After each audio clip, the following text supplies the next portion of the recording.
day 3. So happy to be able to see everybody today. I have to introduce somebody really awesome today. His name is Igor. I just want to tell you just a little bit about him. Day 3, this session is titled Optimal Position for Ocarina Playing. And Igor is a really awesome ocarina player from Brazil. He studies at university. And correct me if I'm wrong, do you teach at university as well? No, no, I'm an undergrad student. He studies at university, and he has been studying for quite a few years, studying under important people and important professors that study woodwinds music. And the ocarina culture in Brazil is really, really awesome. There could be an entire session, a festival all around it, but I just want to introduce him because he kindly offered to do this session for the Ocarina Fest this year. I'm going to kind of let him talk a little bit more about himself and a little bit more about what he's going to talk about. Can you guys hear me okay? A little bit better now? Okay. I'm going to work on making sure that the gain sounds a little bit better from now on. But I'm going to let him introduce himself now, and let's give a really big virtual hand to Igor. Thank Thank you you. so much. So, my name's Igor Aguilar. I'm from Brazil. I do, uh, I'm in hopefully the last year of music composition at Unicamp, University of Campinas. I have done most of my academic career around ocarina teaching practice and some of the history of ocarina in Brazil. So, that last part's a subject for another day. But I have also been to. I, there was a significant event that happened during my time at the university where it's good. I'm still having trouble hearing you. Okay. Um, which I met a um, music physiotherapist who her job is basically to find out the most optimal way for someone to practice music without long-term um, injuries, such as tendonitis and other things that can happen neurologically, physically, and other events. And was, and I had recently acquired this ocarina. If some people might know, this is one of the new models from China. I forgot the name of the ocarina maker, but the shape of the ocarina was slightly different, in which every time that I practiced, I would strain my hand every time I practiced for more than 10 minutes. And talking with this music physiotherapist, we spent a few hours finding on this ocarina and other ocarinas that I figured out that I was playing incorrectly, or at least ergonomically incorrect. Um, that if you play in a certain way and if you hold the ocarina in a certain way, you end up straining every single time you move. Yeah, I think it's Reinziehalt. I think that's how you pronounce it. I'm sorry. I always see his ideogram on Facebook. Um, and he's one of the people I follow a lot on Facebook. Anyway, um, so the idea is that there is a natural position that we can do repetitive movement, and if we do it outside of that, we start causing strain to the tendons, the muscles, and the joints. So basically, there's a slight difference if you're playing standing versus playing sitting. So I'm gonna start with the standing position, and then we're gonna work on sitting. If anyone has any questions during the presentation, please post in the comment, please, if need, post many times, so that I can see it in any, if there's a question during the explanation. So the first thing is when you, I'm going to remove this. I'm not actually listening to anyone yet. So the first thing is when you play the ocarina, so you normally for you to post your question. I forgot to say. Okay. Most people, when they play like this, in which this can be also demonstrated when sitting. They play. If you see, my fingers are already bending, already coming in this arc and then bending this way. I see this a lot with beginners. I see this arc a lot with beginners. And this is basically, if you play with the ocarina from the head to the tail, being an axis that is parallel to the ground, you're going to get into some strain. If you try to play like this, it's going to strain your hand a lot. I'm exaggerating a bit some of the strain you can get, so you can see some of the lines on my skin starting to appear. What you want to do is make it in a diagonal line to the ground. So it goes around from the left upper side of your face to the lower right side of your face. This curves out this hand, also prevents this from overextending like this. So you can curve this finger out more. And the right hand, to correct this, what you want to do, on my sleeve, posture if you're having bad habits for years. It is difficult. It takes time. So I had bad habits for years. When I got into college, I was already playing ocarinas for 6 years, mostly self-taught and in events like these. Maybe some people remember the time when we had Octox on vocal. Um, but I had bad habits and I corrected them. So I'm pretty sure anyone can if for a period of time you focus on correcting the bad habits. And the good side about it is the more you correct, the less pain you have. So before I continue, is it can anyone write a Y in the comment if playing for more than half an hour ocarina, does it hurt? Does it hurt your hand, your finger, any joints, even your back? Does anyone experience any pain?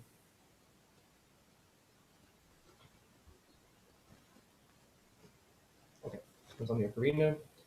When it's a very heavy ocarina. Okay. Only my pinky. Yeah. So a song I just learned. Yes, ocarina dependent. Also bass ocarina. Yeah. For me, my mouth. Okay, mouth is another thing. Um, Neck pain from inline. Yeah, it's gonna happen. Yeah. So the cool thing is a lot of these things can be corrected by very basic stuff. But I'm gonna work from the hand, and then I'm gonna work from the ground up. So the hand is the first thing that's easy to implement. But basically, what you want to do is most people when they close the thumb holes, they close with the middle of their thumbs, like the meaty, fatty part of your thumb, the arc.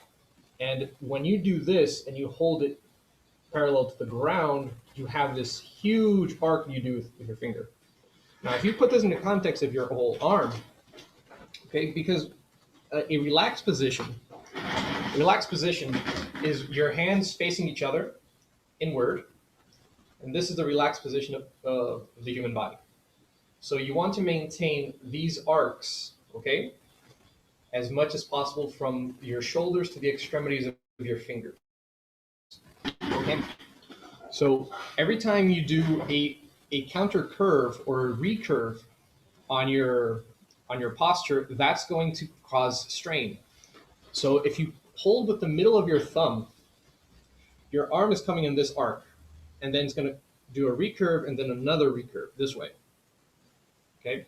So how do you correct that? First, you put more to the tip of your thumb, which will cause you to balance the ocarina in a diagonal way. Now, if you see, the ocarina is going to start following the arc of your body.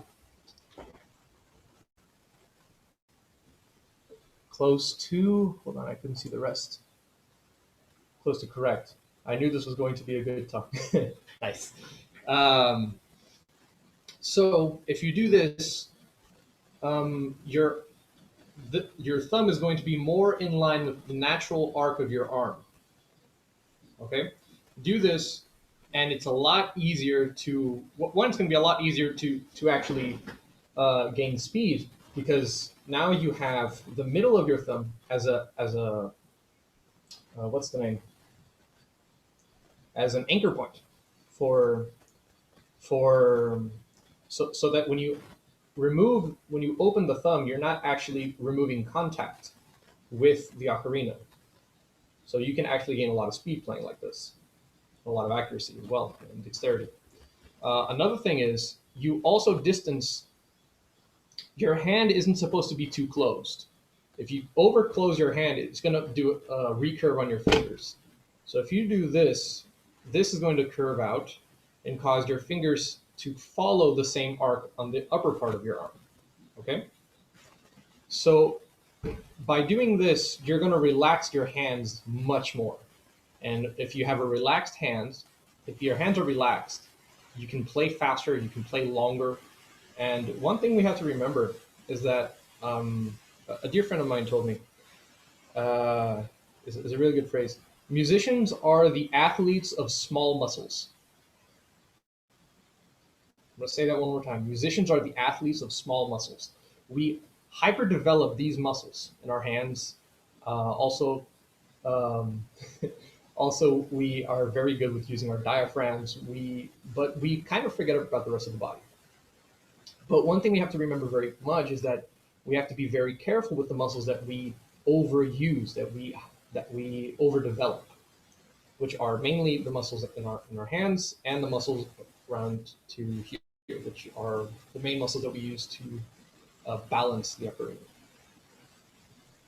aim. So if you do this with both thumbs, so notice this thumb is also close to the tip. It doesn't have to be so much that your nail is touching the ocarina, but it should be close. Okay. With the other ones, sorry, with the other ones, you should tend to close the hole with the more middle part, more meaty part of your finger. Now, this isn't a complete rule. You can slightly go a bit more to the tip so you can arc your fingers. Remember, your thumb is on the inside of your arm, so it should follow this arc, while the other four fingers are on the outside of your arm, which they should follow this arc. So it's slightly different how these two fingers and they cross because of that. Okay, so you want to follow this. Okay, this is one thing. Um, so ocarina diagonal, this. Now, if you slouch, if you do this, it's very normal for your hand to reposition itself because the balance is going to be off.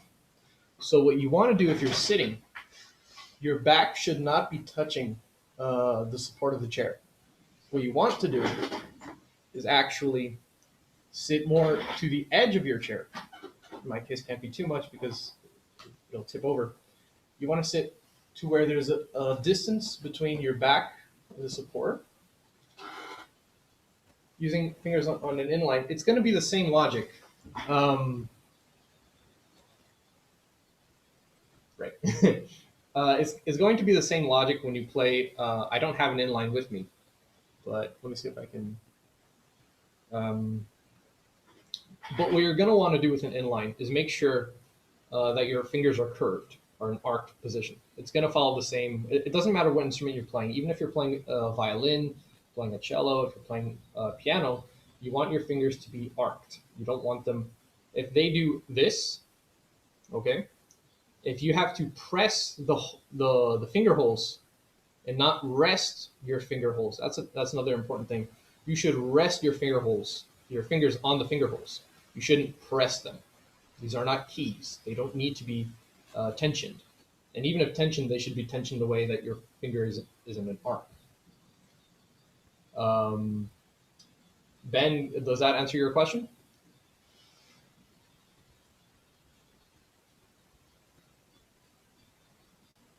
Hello? Did my internet disconnect? Are we still here? No, you're okay. We can hear you. Okay, okay. Okay, great. So the next thing is you want to not be touching the back support because when you do this, sorry, we're in winter here in Brazil, so I'm wearing a bit of heavy clothing. When you do this, your back is going to arc, and it's going to arc on a recurve against your legs, and that has a problem because that actually puts you in a bad position for breathing. So you want to do is up straight, the correct posture. This gives more room for your lungs to dilate downward. Um, this also actually corrects your shoulders, which will inevitably correct your thumb. So it's very curious. The more we go to the feet, the more it tends to correct the upper posture. So your waist, what you want to do is, so far as most of these I've been learning instinctively. Nice. Um, so what you want to do when you're sitting, you don't want your knees to be bent like this. Okay, you want your knees to be over at least slightly over 90 degrees. So your feet are forward. They're not under your knee. They're in front of your knees. This will make better circulation. This consequently you're going to breathe better. You're going to be able to be more relaxed, and you'll be less tense. So any tension in the body builds up around the body. Um, so this is basically the optimal position if you're sitting. Now, if you're playing on your feet, it's slightly different. Still following the same principles, but um, if you're someone like me that spends most of their time sitting, okay, that means you're kind of sedentary, which means these muscles on your thighs are underdeveloped. So you have to engage these muscles to get into a park position. So if I do like this, you see my neck is forward. Someone mentioned neck pain. This is very important. What you want to do, and I can't actually show you because it's on my feet, but you want to do this with your feet. You want to actually like pull the toes. When you do this, you engage your hips. So my hips are like this, and it slides ever so much, and it aligns my shoulders to my hips. Okay. When you do this, you breathe better. It actually corrects. This was actually the movement that corrected my thumb when I was when I was talking with my friend from music physiotherapy. Um, so actually engaging these muscles. Um, okay, so let me show you with position. Even if I put the thumbs in the right position, okay, when I engage, this gets better, and you actually get to a more optimal balance with the ocarina. It's easier to balance on your thumbs. Okay, so overall, it gets much better if you do this. And once you get used to playing with your in a correct position, you don't have to engage so much the feet, and so you don't have to keep doing that. You should also do exercise, which you develop the thigh muscles, because the thigh muscles are going to tension your abdomen, which is going to do a counter tension here, and it just goes from the ground up. Um, so if you do this, you end up correcting a lot of errors in postures, and you're going to feel it kind of like sits in your. It feels like the instrument sits in your skin a bit better, so to speak. And it's very different. It's very strange in the beginning when you have to consciously make these decisions for posture. But it took me about a couple months to do this unconsciously. So even right now, I'm thinking about playing. My back is not connected, it's not touching the the back of the chair. Now this all started on this ocarina, which made a huge difference because the shape. This one is more rounded than this one. This one has a bit more of a flat side. And because of that, I didn't have any grip on it, which was causing me to over tense my fingers. So what I did was this. Okay, I put some rubber here um, to this position specifically, so that my thumb can be bigger, can have the arc. Because if I put my finger here, look at how So glued to the screen. Oh, okay. Uh, Great tip, Jack. Since you mentioned that you were, yeah. So this is another thing. Um, I'll get my Vincinelli triple in a second, but if you it ends up tensing everything. So when I added this, you can see that it actually became much better. And if you are in a diagonal position, you're supporting the ocarina not with just the thumb, but with actually the bone structure of your entire arm instead of just doing the thumb, because then the weight is going this way, and this is being the lever for that. Whereas here, this entire arm is the lever for the instrument. So another thing, if you are using this position, your left hand is going to be above your right hand. Um, this is a Bacchioni ocarina, and because the mouthpiece is in a slightly diagonal line off from the line of the ocarina, it actually makes you, if you play the ocarina straight with the mouthpiece straight, the ocarina stays in the diagonal line. This is also where I figured out that the diagonal lines is an important feature. So my left hand, remove the ocarina. My left hand is above. My thumbs are not on the same height. Okay. My left hand is above my right hand. Okay. So my left hand is above my right. Okay. And this ocarina I can play slightly more downward. So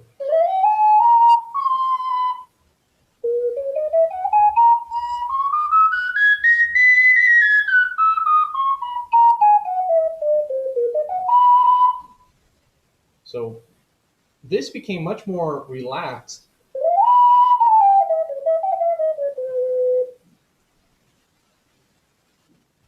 So I used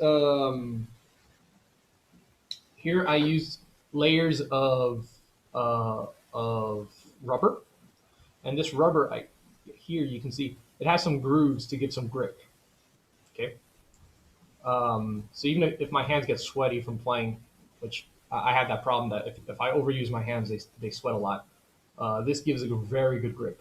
Also, because the whole thing's made of ceramics, I put some rubber here and here, which means, let me show you, it makes it so that the rubber is touched, that when I put the ocarina on the surface, the ceramic is not actually touching the surface. It's actually um, just the rubber. And for adhesion, I used super glue.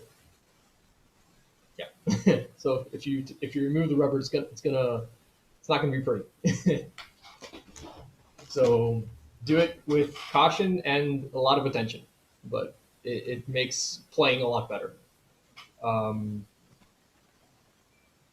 so I have this also on the left thumb in a way that I can have a support. So the way he plays it, but usually he does this on an F. This is a C ocarina.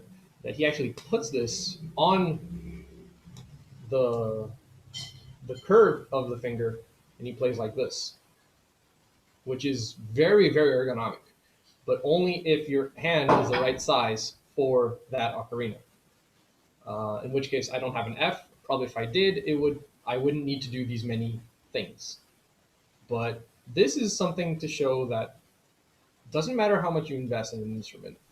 If the instrument is not ergonomic for you, you should make that instrument ergonomic. You should find out what specifically is wrong with the posture, and if you can't correct with your posture, you have to see what you can correct by adding material to the instrument.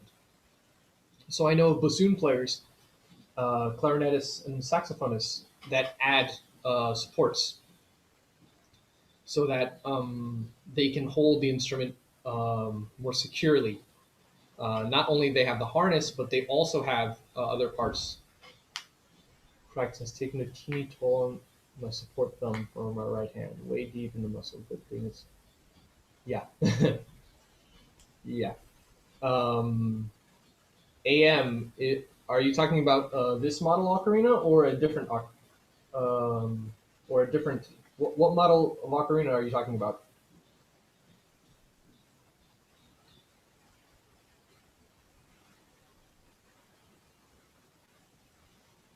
No. Okay. It's a little TNG Soprano F. Okay. Um, so I have a Soprano G from Vento Canto, which is similar size. So sorry. Um, so try to follow all the same concepts. So is it on your left or right thumb? I'm guessing it's the right. Oh yeah, you already said the support thumb on my right hand. Yeah. So that's probably because you're playing it with your hand being a lever, with your thumb being a lever. Well, probably because of the extra weight, you naturally tend to just to balance the ocarina slightly differently. So it's not necessarily the size of the ocarina; it's actually how you're balancing it. So if your hand is like this, the support goes. You see that my thumb isn't putting strain on this joint. It's actually distributing the weight all the way down to my elbow. So it's neither the size of the ocarina nor the size of the hand. It's actually how you are balancing the ocarina. Understand? So this is not good. This is comfortable.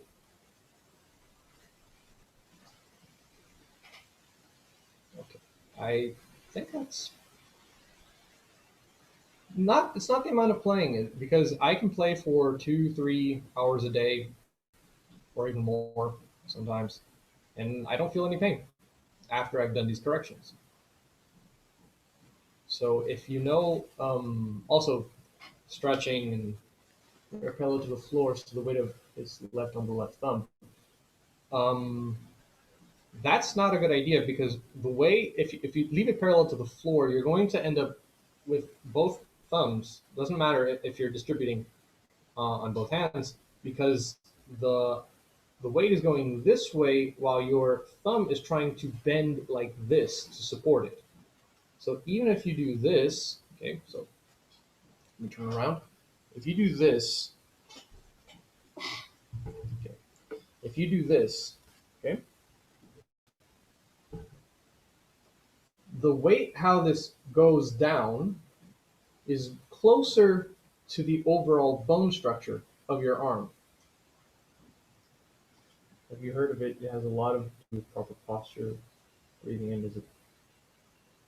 I've never heard of the Alexander technique, but probably the people who've instructed me on breathing, and also my friend that has probably took a look at that technique. But it doesn't. Uh, Even if you're have the upper in a diagonal line, you should still be uh, distributing the weight on both thumbs. So this is not that you're going to only hold it with one hand. You're going to hold it with both. The thing is, if your hands are like this, they're one above the other.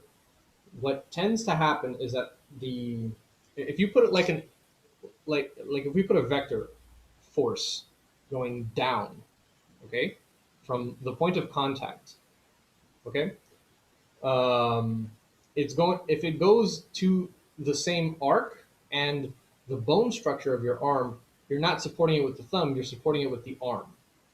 If you hold it parallel to the ground, this is where the vector is going, which means this now you are supporting only with this joint, with this muscle, with this appendage, instead of using your entire arm. You show I'm just out of shape playing. No issues. Right. So that comes to the last. How would you say that holding the ocarina at that angle affects a single chain of ocarina when playing high notes? Okay. So when playing high notes, um, this is what I do. Both my thumbs are still in contact with the ocarina. Okay.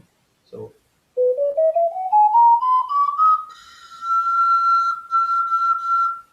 My left hand is still above my right, and let me see if I can check the weight on how my structure is going. Okay, it's hard to see because the ocarina is directly in front of my thumb, but it's still closer than this. Okay, this is still closer because if you only double jointed, what do you mean double jointed? It has this joint and this joint.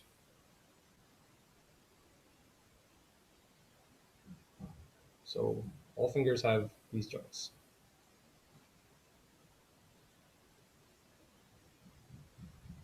The tip a bit, but not this part.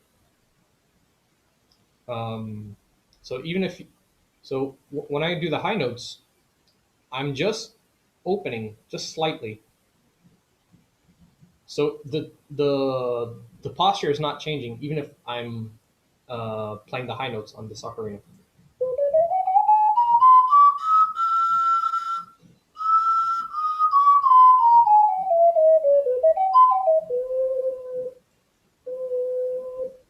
Okay. And someone mentioned about the double. Most doubles have a curve on the lower part, and if you don't, you have to figure out how to get this weight properly. But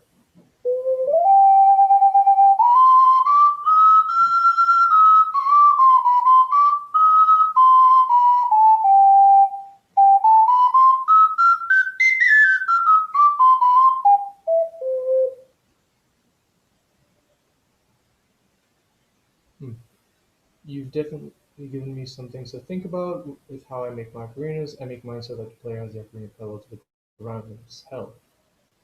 Right thumb it, mouse, ocarina. These in mind, this doesn't bother me.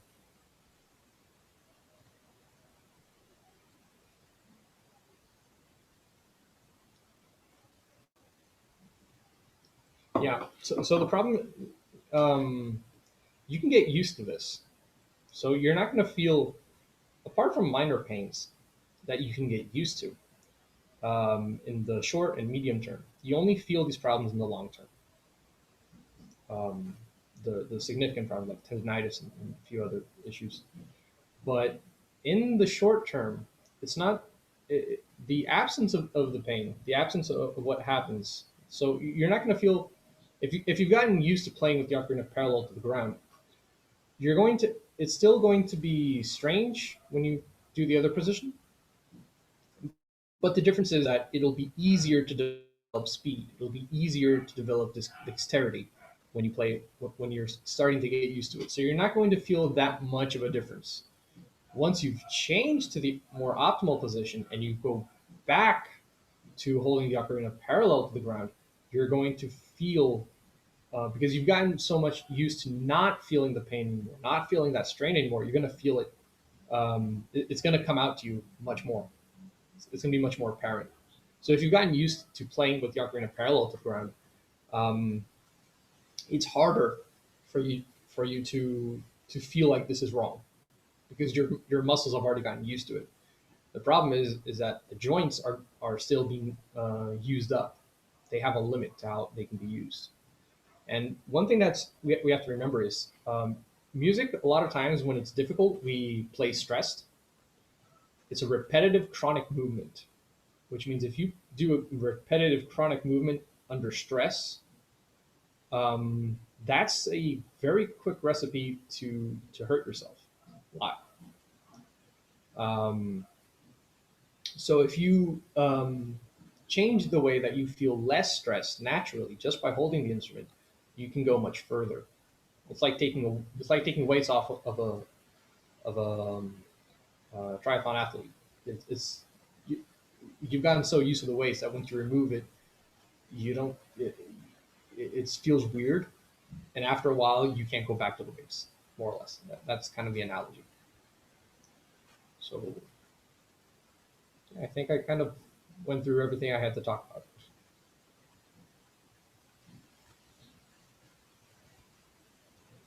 So yeah, I guess that's about it. Anyone else have any questions?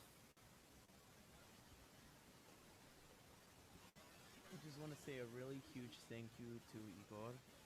I know in a few minutes we will be having a concert, and I want to also ask if you thank you Oh, to wait, wait, everybody. wait. Oh, yes. I forgot to talk about mouth fatigue. Okay. So, mouth fatigue. Usually that is from embouchure. That we do have embouchure, as most people might not really know, but embouchure is something more used to other wind instruments like transverse flute, concert flute, or saxophone, clarinet. Um, we do have a set of an embouchure that if you over tense, that will hurt yourself. You have, I believe, like 12, 14 muscles that we use around here um, that we use to guide the air inside the instrument. So one thing that's very important is that you're not doing this with your lips. So you're not doing this. Another thing is that you have to try to be as relaxed as possible, and that your lips are actually not like this or like this, but just like this. It's like you open a bit, and the ocarina just fits in your lips. So I have a beard. It's going to be a bit hard to see that, but so I'm not doing this. I'm not doing this. It's just open a bit, and my lips will curve slightly in. Okay, and you should still, if you open the side of your mouth, you should still be able to breathe. So, mouth fatigue can be from playing stressed. So, record yourself and try to record and see if you have any lines that are drawn around your face when you play. Because if you do, that means you're tensing. Because if you're completely relaxed, you shouldn't have any expression lines. Um, right arm bend necessary. Oh, there's that too. I don't know if you saw this. I have a G mount nothing in line 10 hole. I bounce it on the highest note. Pinky. Probably not. No, that's probably not it. So, I'm trying to remember right. The inline ocarina. Um, so hold up. 10 holes. So it's going to be. So it's like. So wait. The left pinky it goes down, right? On the mountain ocarina. I'm just trying to figure out what the position is. Right pinky. It's your left. So you're putting your pinkies on the bottom of the instrument, right? Are you engaging both fingers or just one?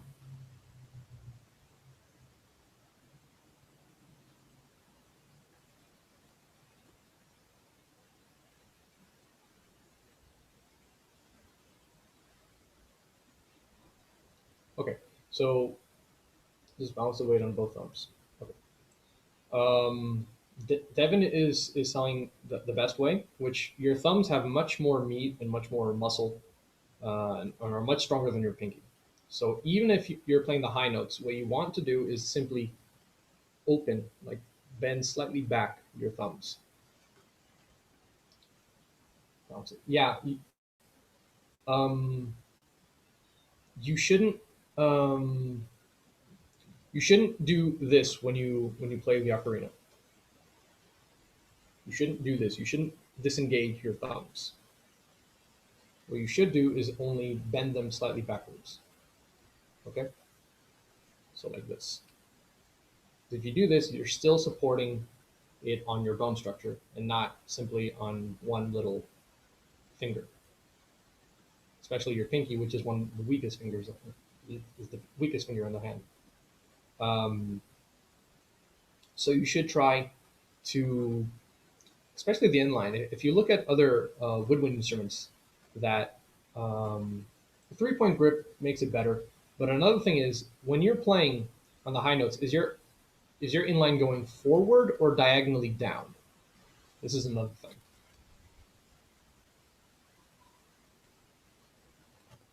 When you hold the inline, Is it forward or is it slightly down? Diagonal. Okay, so that's correct.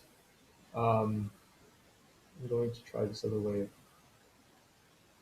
Yeah, so that tends to be the common answer, common reaction. Um, so if you're holding it with both thumbs and both pinkies, okay.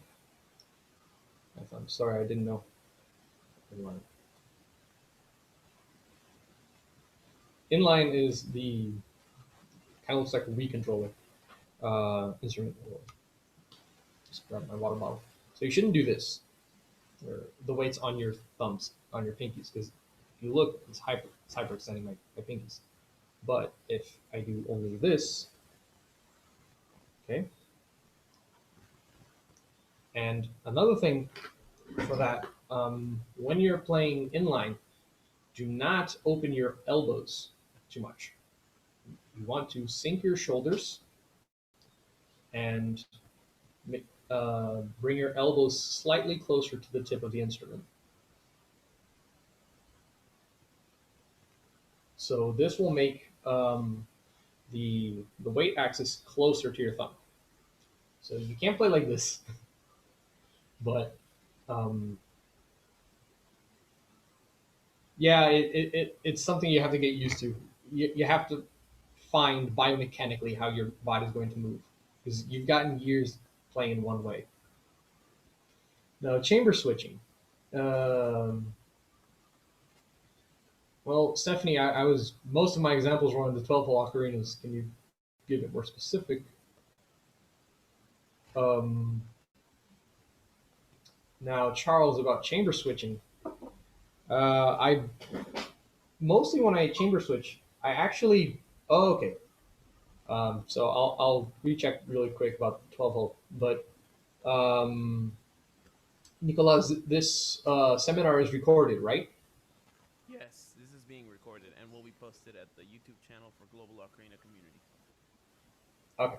So you can check the recording later because I go extensively through on the 12-hole ocarina.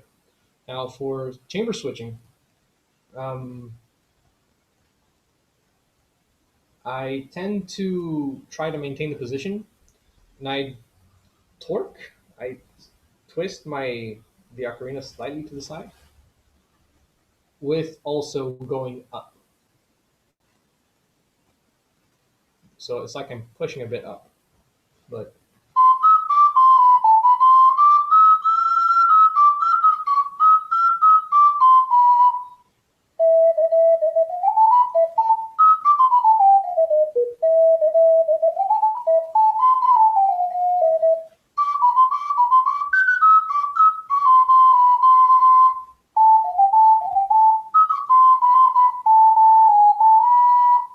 so this is so I'm going to slow down.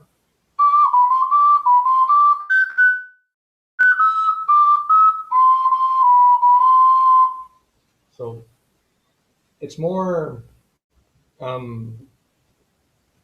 How can I say? I don't spin my. I try not to move my head. So to mainly move the ocarina around, not my head, because these set of muscles, uh, this whole section changes how your back is going to be postured when you're in contact with the ocarina.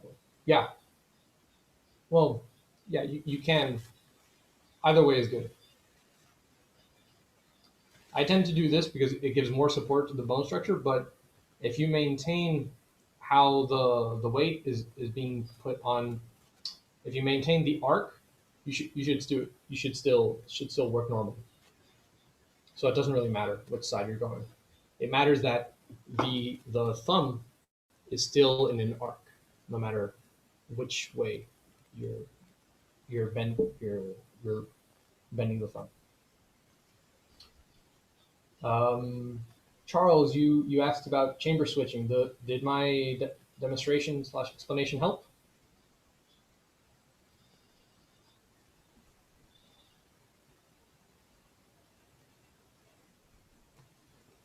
Hello.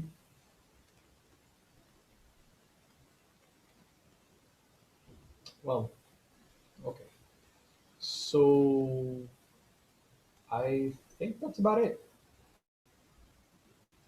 I want to ask everybody to give a huge applause, virtual applause for Igor.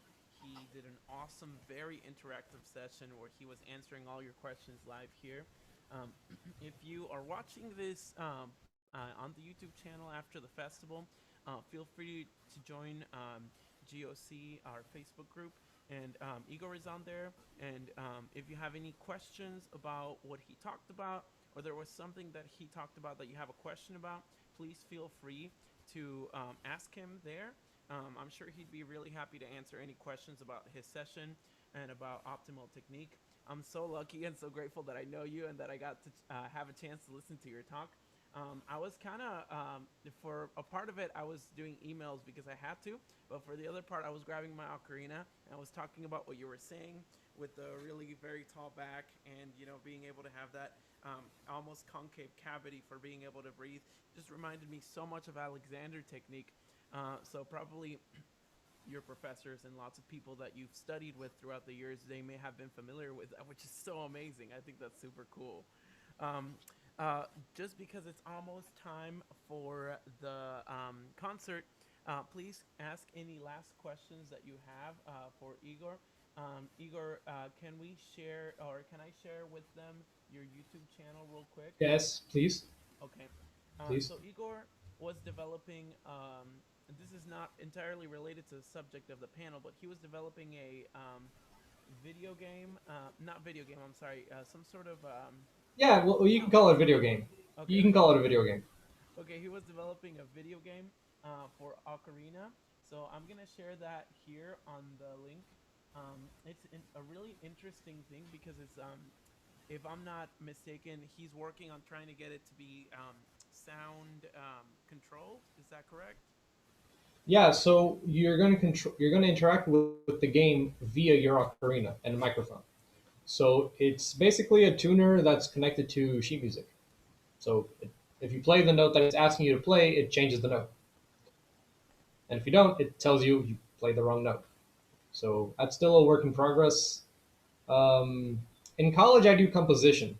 I do music composition, and I work primarily on computer music. So I kind of have a whole other career that's not related to me as an instrumentist. So I'm trying to bridge those things together. Yeah, that was where the idea came from. Ocarina and Guitar Hero. Um, I think David has a video of him trying to play the the vocal way on Guitar Hero with the ocarina. I think he tried that once. I don't remember if he did it on vocal or if he has an actual video on that. That's Um, interesting. I don't think I've ever seen that, but that's really, really super interesting. Um, so definitely check out his channel. I linked it down on the um, chat below. I'm gonna link it again. If you wanna check out what he does, his work, he is a very multi-talented person. So he's got a lot of stuff going on. I also have two Instagram channels. I Instagram. So I have Igor Ocarina Okay. at Instagram and um, Ocarinas Brasil Ooh, I've seen that one before too. Can you leave them in at the Ocarinas Brasil. chat if you don't mind? Let me see. Yeah, just posted it. So I'm also on Ocarinas Brasil. That's where I do my full just Ocarina stuff. I might have to change the first Instagram name so that it's more programming and contemporary music wise. It's not that much into ocarinas, um, but hopefully in the future I'll be able to develop both skills quite well. That's amazing. Wow. Well, just want to give him a huge thank you. And I will. One thing that Yeah, go ahead. Louise asked, I don't think lip balm actually helps. I think it actually gets more in the way because at some point the lip balm rubs off on your ocarina, and every time you play, you're gonna have to keep scrubbing that off. Also, it conditions your ocarina, your lips to not actually get used to the movement, um, and it's more. if you're using lip balm, you're more scraping the ocarina against your lips. Whereas the way I'm doing it, it's more like adjusting like this. Like this is my lip, this is the ocarina. I do more of this to the other chamber when I play. So it's a slight remove and come back. So if you use lip balm, you're gonna get used to engaging your lips against the ocarina and just dragging that around. And that tends to have more problems in the future because if you don't have lip balm and you end up playing, not to mention lip balm can get in the ocarina, which is always a hassle to clean. But it doesn't really lend itself that well. And most of the people that I know that play at high levels with triples don't use lip balm. Okay, thank you very much. Let's see. Anything else? Okay, okay. I think that was the last one. Thank you for linking those two Instagram channels again. Thank you a lot, Igor. I'm gonna go ahead and end the session just a tad bit early because we have to do a small sound check for the concert with the performers right before. But I'm going to go ahead and share. Let me see. I'm gonna share Kate's link. We're gonna watch Kate's link first. She's first on the program, and then we're also going to watch Stefan right after Kate. So once again, thank you so much, Igor. Let me share that link with everybody. We will see you shortly. Let's go ahead and go to her premiere. Her premiere, if you want to go support it, if you want to go on YouTube, give it a like or subscribe to Kate. Here it is. Kate is a musician from the US. I believe she is from Maine. She One started. one last thing, Go ahead. if you'll allow me. Yeah. I have an ocarina school online. That's can I promote that really quick? Yes. Because okay, so I have my group Ocarinas Brasil is also a school. So EBO, Escola Brasileira de Ocarina, and I'm also so far I've been doing classes in Portuguese, but I'm about to open courses internationally. So Ocarina English courses, um, in English Ocarina courses, and they will be group sessions. And is it all right if I say the price? Yes, Is it okay? definitely. Would it be possible, because we're running a little short on time and because we do have a teachers expo later today, Oh, can you hop onto that teachers expo later today, message me, and we can put the yes. schedule on there so that way we can have that be there if you don't mind. But you can leave the info in the chat if you want. And that way we can just come back to it whenever we do the expo, if that's okay. I just got to do the sound No, check that's real great. quick. That's great. Sorry. Sorry. No, it's no problem. No problem. So one last thing, it'll be $50 a month for 2 classes a week. And yeah, thanks. If what time is the teacher expo? I'm sorry. So Kind it's okay. The teachers expo is supposed to be at 2 p.m. Central Time. So message okay. me and we can I can send you the link. I'm working with Deborah later at 12 to try to test that. Okay. All right. I'm gonna go ahead Okay. and do the sound check. Thank you again, Igor. Okay. Thank you. So absolutely. Kate is a musician from Maine, and she has a really big TikTok following. I'm really quickly going to turn off my camera to do a sound check. And if you hear me talking, I'm talking to somebody else. But sorry. I'm gonna turn my camera and my sound off. Is what I meant to say. But I'm just doing a sound check super quick, and I'll be back in a minute. Here is her link. I'm sending it to you guys on chat if you want to go support her or subscribe to her. She is super, super awesome. And then right after that, here in the Zoom call, don't leave the Zoom call. Um, Stefan is going to be a part of, or he's going to be performing on Zoom. So you can maybe leave it open. Um, Let me think.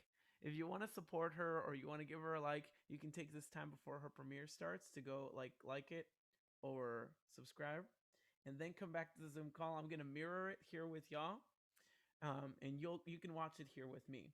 And then right after that is Stefan and Jorge's concert. Stefan is an amazing musician from Chile, from Viña del Mar. And Jorge, Maestro Jorge, is also an incredible musician from Peru.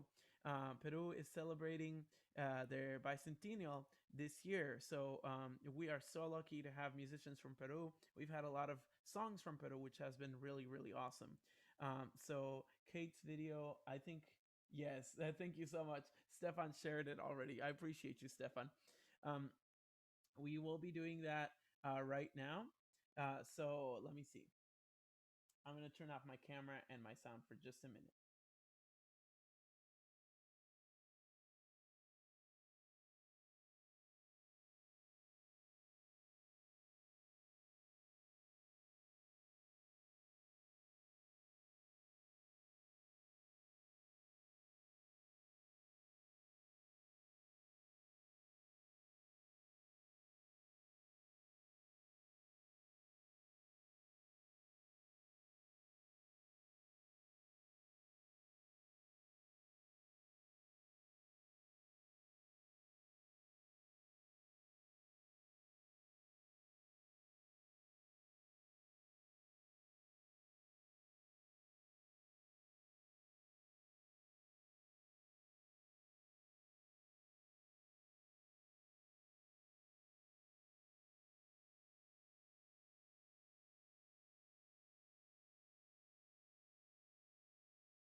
All right, I think we are ready to start. Here is the performance, and it's about to start in just a minute. So as soon as it starts, I'll full screen it and we can share it together. Can you all hear me okay? Can you all hear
Thank you so much. That was a wonderful performance, Kate.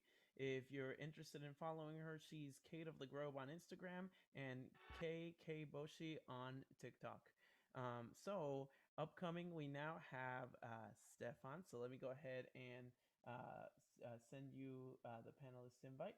I'm sending it to Stefan and to Stefan too. I don't know which one you're going to be streaming on, but before we get started, I really just want to take a minute to welcome next performer, which is going to be Stefan from Chile, from Viña del Mar. Um, He's an amazing ocarina player who performs a lot of traditional music, and he records a lot of the guitar parts himself, which is super awesome and impressive. So, without further ado, here is Stefan Christiansen from Chile.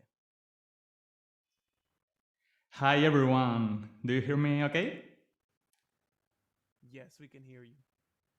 Yeah, let me take off the reverb.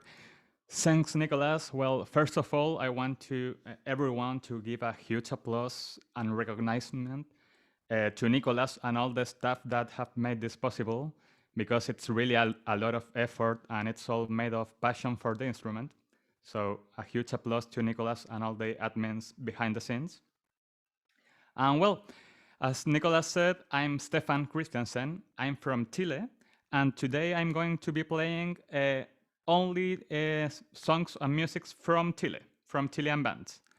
So the first one is it's a song from Victor Jara. This song is called Charagua. This song was used on the national television a lot of years ago, and it's a really sweet melody, but it has a really profound meaning because when there was in the 70 years, and there was a coup and a dictatorship started, since this song was the symbol of the national television, was cut out, and we never heard that song again. And the Victor Jara, the composer, was murdered that time. So it's a really sweet melody, but with a lot of meaning to us, to Chileans. So here we go.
So that was the first song, Charagua by Victor Jara.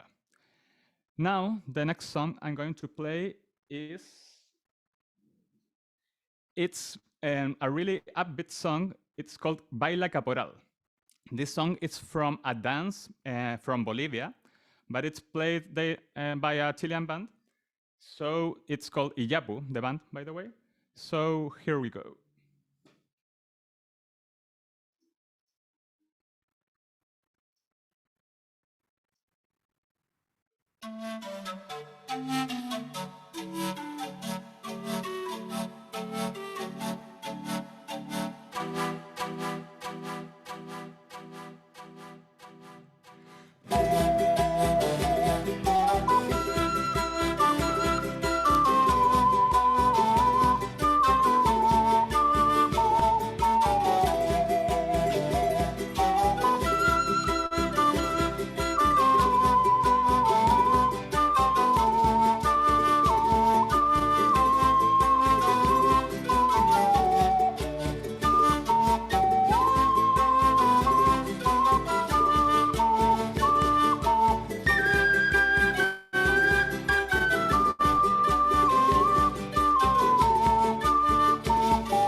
Thanks, everyone.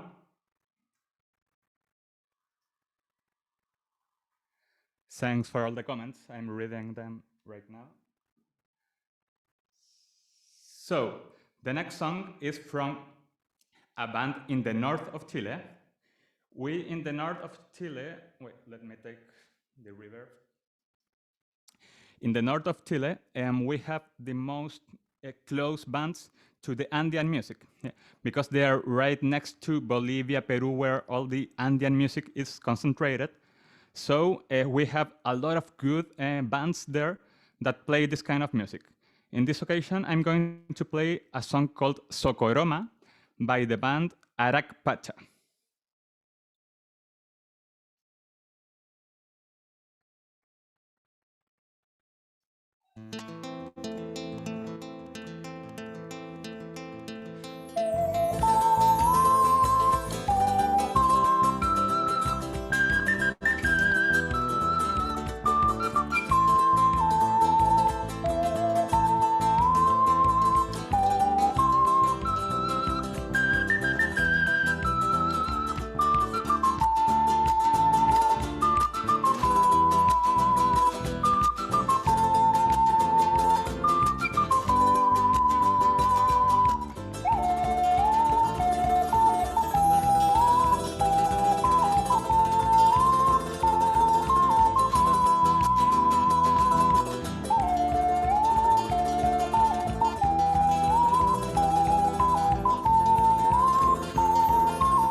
Thanks, everyone.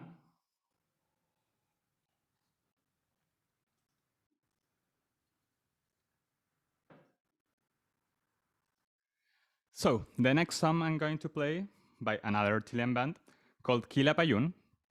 The song is called El Canto de la Cuculí, which is like the singing of the cuculí. The cuculí is a bird from South America or Latin America. And in Andean music, there are a lot of songs about birds because since they use a lot of wind instruments, they like try to imitate bird sounds. And this, as we all know, fits perfectly for the ocarina. So, well, now El Canto de la Cuculí.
Thanks, everyone.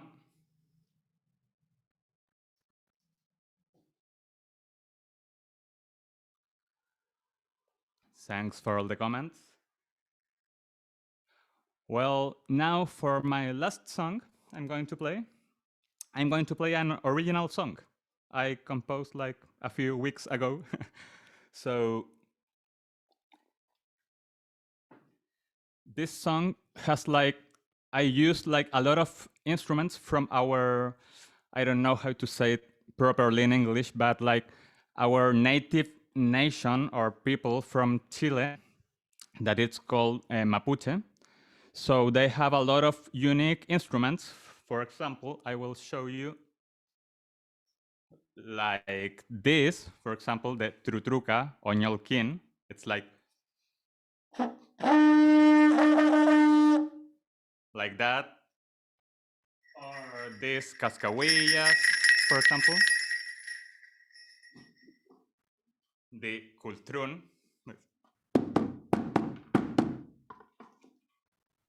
And this, you may think it's not from here, but well, they adapted it to their music when the Spanish went to colonize them, and that we call it here the trompe, but it's the jaw harp. Like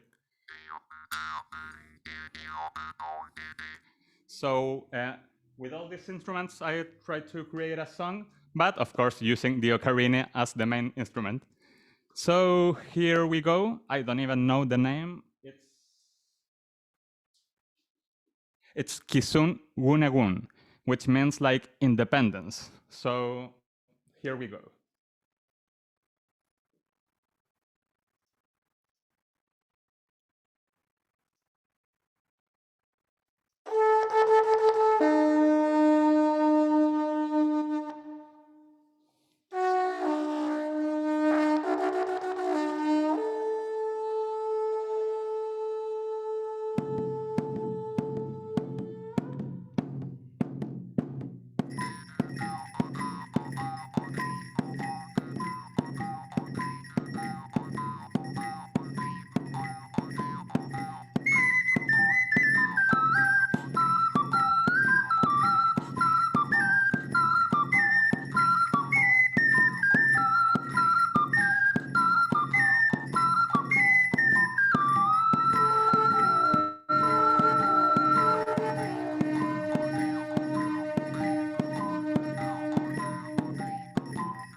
So that was it.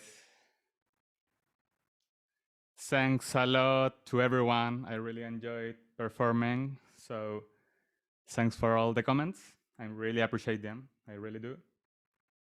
So, well, now Nicolas, everyone stayed to see Jorge Narvaez from Peru. So we keep it here in South America.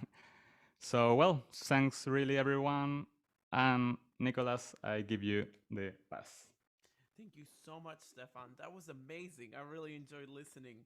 Let's give Stefan Thanks. a huge hand, virtual hand, for his performance. I was trying to type a few things on there, just background info about some of the instruments and some of the styles that Stefan mentioned, in case that was your first time hearing about them. So hopefully those were helpful too. I know Jorge is connecting right now. It might take him just a little bit. So in the Okay. meantime, while he By the way, I want to say, yeah, just you were saying about the Andean instruments and everything. yes. That if you keep tuned to this festival, I will give a speech, a panel about ocarinas on Andean music in like 2.5 hours Yes. after the lunch break. So I invite you everyone to learn more about this kind of music. Be sure you don't miss it. It's going to be at 1 p.m. Central Time, and Stefan's going to be the presenter there. And right after that, we'll have also a really cool panel about anime and video games. So be sure you attend that as well. So while Jorge is connecting, he's connecting to the Zoom right now. I'm going to play the community playlist. And I just want to say thank you. You might hear Stefan on the community playlist too. He submitted a couple of videos with some Andean music. So thank you again, Stefan. Huge, huge applause. You did awesome. Okay. Here we go, everybody. I'm sharing a few things while we get set up. And then I'm going to share with Jorge and let him introduce himself. Oh, there he is, actually. Okay. All right. He's coming on the Zoom. So 1 second while he gets set up. Jorge Maestro, ¿me escucha? Hola, hola, hola, hola, buenas. Hola. Sí, lo sí, te escuchamos. escucho un poco bajo, pero de todas maneras te escucho.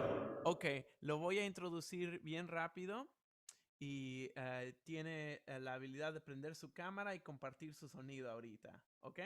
Ay, ay, ay, ay, listo. Okay, gracias. All right, I'm going to introduce Jorge very quickly and just kind of talk about how his performance is going to go. He speaks Spanish, so I'm going to be translating anything he says in the chat. So feel free to send questions if you're curious about any of the instruments or anything, or you have any questions for him, and I'll try to answer to the best of my ability. So Jorge is a teacher, ocarina teacher, ocarina performer from Peru. And he comes to us live. He is going to be playing a set of Peruvian music, and we're very, very excited to hear him. Let's give Jorge a really warm welcome. Ya puede prender su cámara, maestro. Una gran bienvenida y abrazos.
Muchas gracias. Tengan ustedes, les habla Jorge Narváez de Perú.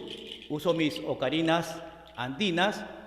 Felicito a los organizadores de este evento para compartir los sonidos ancestrales de nuestras ocarinas. Ocarinas que tenemos de diversos tamaños y en diferentes países. Hay muchos orígenes de donde surgió la ocarina. Yo estoy tocando réplicas de ocarinas peruanas. Entonces, que siga la fiesta. Vamos a regalarle música peruana, música internacional y un abrazo para todos. Vamos a continuar con las canciones. Hay dentro del folclore peruano tenemos una música de carnavales que se llama la cuyanita. Voy a usar una ocarina más pequeña. La cuyanita entonces para todos ustedes.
Ha sido entonces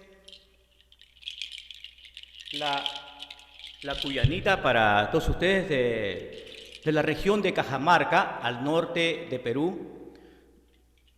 Vamos a desatar esto, ya se me había cumplido. Ahora, de un hermano país, de cual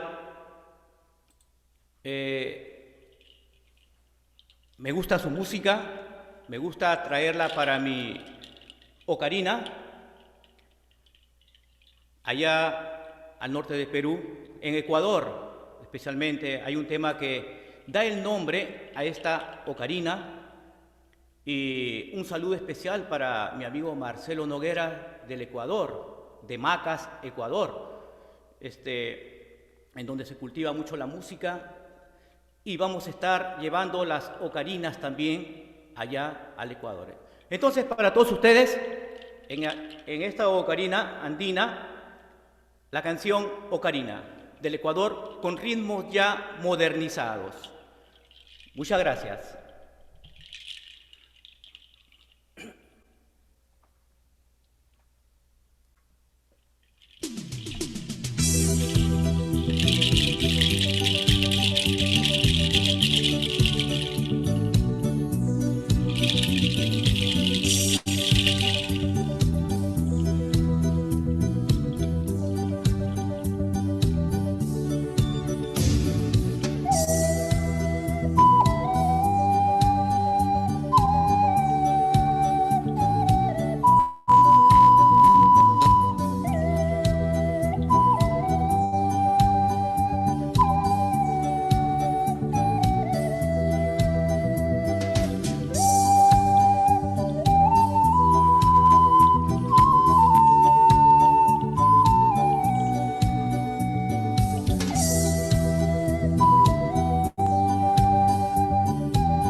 Muchas gracias.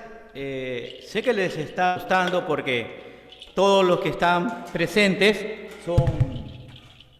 son amigos de la ocarina, ¿no? A todos nos gusta y nos gusta compartir este sonido ancestral de la ocarina, un instrumento pequeño que puede ser trasladado a donde nosotros vamos. Podemos ponerle ahí al bolsillo y podemos tranquilamente ir al campo y tocar con nuestras ocarinas. Vamos a continuar esta presentación. Quiero decirles que en el fondo que tengo es el lugar donde yo nací. Es un palacio, es un ex museo, donde ahí yo pude tener ese amor a mi pueblo, porque en los ceramios encontraba muchos instrumentos y dentro de ella veía tantas flautitas que ni me imaginaba que eran ocarinas.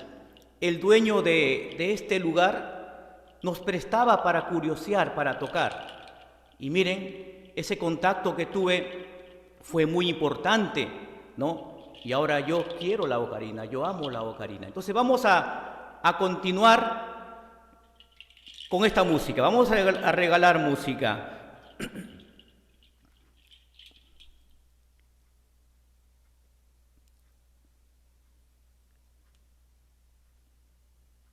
Uno de los ritmos peruanos es la cumbia, la cumbia. Entonces es un ritmo alegre que se baila ahora en todo el Perú. Y esta cumbia nace en la selva del Perú, en la Amazonía del Perú. Se llama cariñito. Cariñito, entonces, para todos ustedes en Ocarina Andina.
Gracias. Para mí es una gran alegría el poder compartir la música con todos ustedes en las ocarinas. Quiero también felicitar a todos los fabricantes de ocarinas, fabricantes de todo el mundo, que nos ayudan a nosotros, ¿no?, a tener estos instrumentos musicales. En Perú quiero felicitar y agradecer a Sakura Guaita, quien me hace todas estas ocarinas que estoy ejecutando, a mi amigo Augusto. Entonces, gracias. Vamos a seguir compartiendo este hermoso mundo de las ocarinas. Hay una última ocarina que adquirí.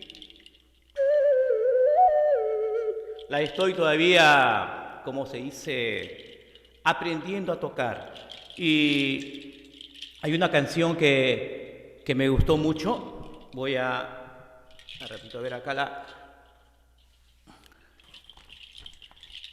las notas, porque cuando uno recién empieza tiene que estar con sus papelitos, ¿no? Así es, así le digo también a mis alumnos. Está permitido. En música nosotros podemos leer.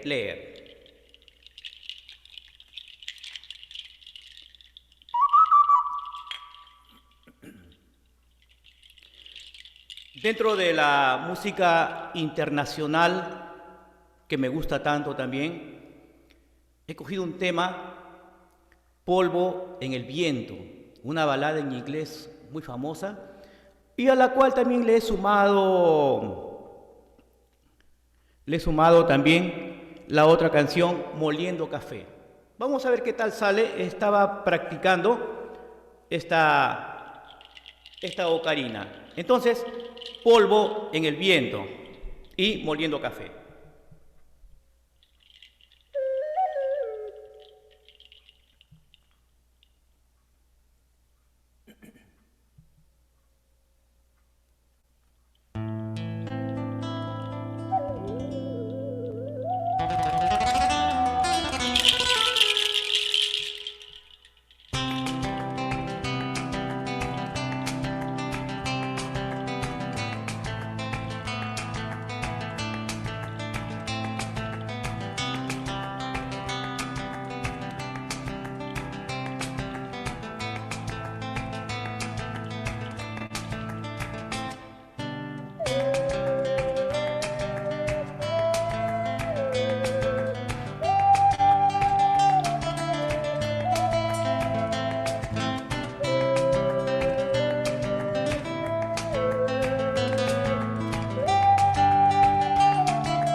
Entonces, muchas gracias. Ha sido Polvo en el Viento y Moliendo Café. Espero que les esté gustando y nuevamente felicitar a los organizadores de este gran evento, como es el Festival de Ocarina. Ojalá que ya podamos estar enlazándonos de forma presencial, ¿no? Y poder abrazarnos, compartir nuestra música. La música es importante en nuestras vidas. La música está presente en todo lugar. Y si no hay música, está la naturaleza dándonos esos sonidos agradables de la caída de una hoja, del canto de las aves. Y si vamos al mar, qué mejor, ¿no? Música, olas para relajarnos. Voy a ejecutar una canción del sur del Perú, del sur andino, Adiós Pueblo de Ayacucho. Son versiones, son guainitos, hecho en versiones fáciles, ¿no? Para poder ejecutar. No está la pista hecha, voy a tocar encima de una canción grabada. Ya estoy en eso de poder grabar las pistas de esta música andina. Entonces, para todos ustedes, un guayno, Adiós Pueblo de Ayacucho. Para todos ustedes. Y un aplauso también yo les doy para todos ustedes que están presentes aquí. Gracias.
Gracias. Así fue entonces un guainito peruano, como es Adiós Pueblo de Ayacucho. Vamos a Creo que ya para terminar esta canción me voy a despedir también. Gracias, como les digo, a los organizadores y que sigan los eventos en todos los lugares y inviten a más ocarinistas. Yo sé que hay muchos por ahí que quieren tocar y anímense también a tocar este valioso instrumento. Buenas, maestro. ¿Me escucha, maestro? Ya, sí. Sí, simplemente quisiera leerle unos cuantos de los comentarios que ha recibido, si es posible. Sí, mientras tomo un poquito de aire. Okay. I'm going to read some of the comments that you guys posted and translate them in Spanish to you guys and just work as a translator. Uno de los comentarios que le escribió Ángela, que es muy divertido verlo tocar. Fun significa divertido, un concierto divertido y animado. Ocarina Carolina es un fabricante de ocarina de Canadá que le apreció mucho cuando usted dio gracias a los fabricantes de ocarina y dice que muchas gracias, puso muchas gracias. Muchos saludos de Carolina, al igual. Dice aquí, ¿cómo se dice? Disculpe. Stephanie dice que disfrutó mucho la música también. Dice Stefan, le gustó mucho Cariñito, estaba cantando las palabras, nunca, pero nunca me abandones, Cariñito. Y también estaba diciendo Stephanie que es mucho verdad lo que estaba diciendo usted, que cuando nos vamos, el instrumento los llamamos portátil, nos llevamos al campo a tocar, es muy verdadero todo eso. Y estaban diciendo bravo, y Laura dijo bravo también.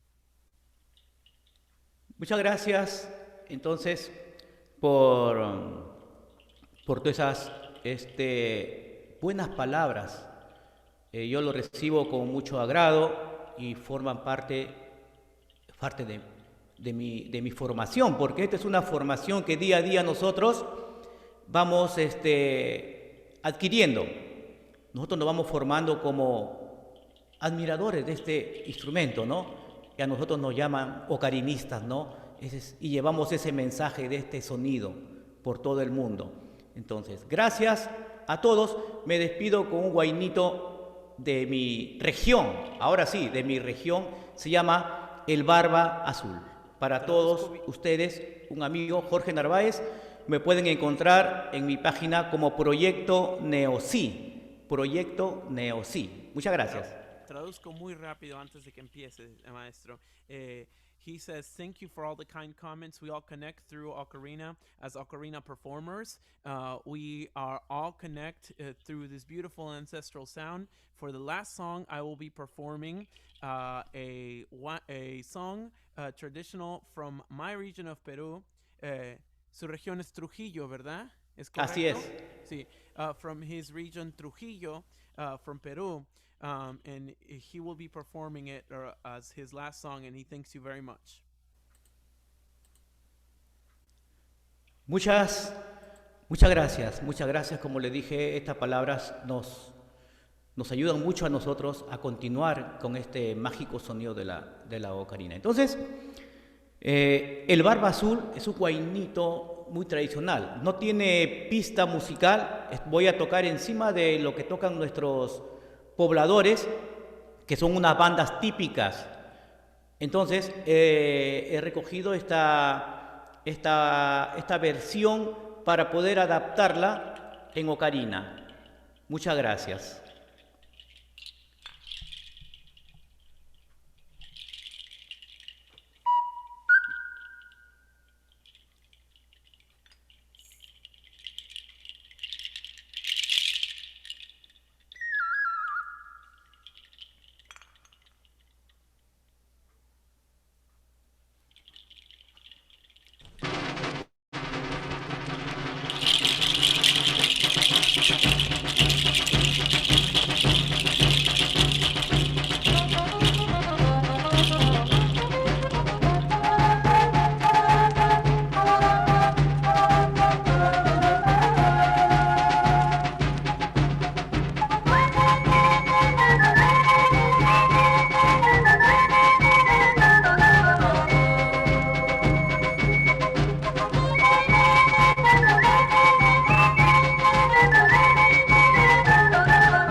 Muchas gracias. Entonces, su amigo Jorge Narváez de Perú. Gracias a todos, un fuerte abrazo y me estoy despidiendo. Gracias a todos, gracias a todos.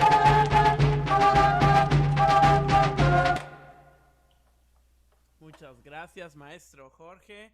Le agradecemos mucho por su trabajo. Abrazos a distancia y nos despedimos. Gracias, gracias. Hasta luego. Hasta luego. Muchas gracias.